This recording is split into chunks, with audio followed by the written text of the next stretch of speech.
সম্পাদক ইকবাল হোসেন সোহেল ভাইয়ের নেতৃত্বে আমি এইখানে আন্দোলন করেছি।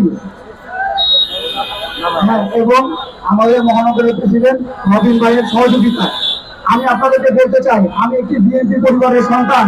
আমার বাবা 7 নং ওয়ার্ডের সিনিয়র সহসভাপতি। আমার অপরাধ ছিল প্রতিবাদ করা। এই প্রতিবাদ করার কারণে আমার মাকে তারা মেরেছে, এবং আমার মাকে তারা মেরেছে এই যে ফেরোয়ার্দী হসপিটালে আমার মার নামে যে পুলিশ, আমার মার অসুস্থ ছিল, এই অসুস্থ থাকার কারণে আমরা তাকে চিকিৎসা দিয়েছি, কিন্তু এখন পর্যন্ত কোনো মামলা হয়নি।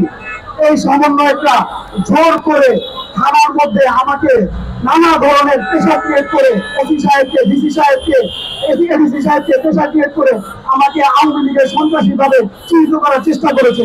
তো আল্লাহ রহমতে আমি সেনাবাহিনীকে বলতে পেরেছি, আমি দেখাতে পেরেছি যে আমি জুলাই আন্দোলনে ছাত্রদের পক্ষে ছিলাম।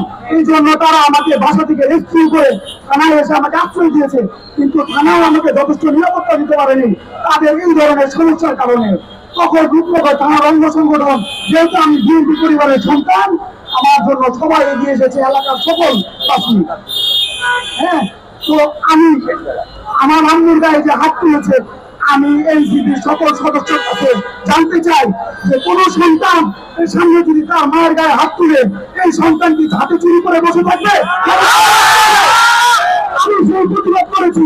এই প্রতিবাদ করার কারণে আমাকে সারা রাত জেল হাজতে রেখেছে, আমাকে বিভিন্ন ধারায় মামলা দিয়েছে।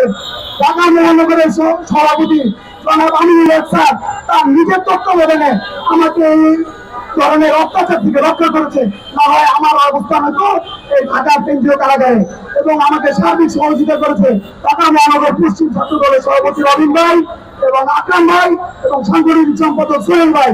আমি এরকম অত্যাচারিত এবং নির্যাতিত, আমার মামলার প্রত্যাহার চাই, আমার মামলার প্রত্যাহার চাই।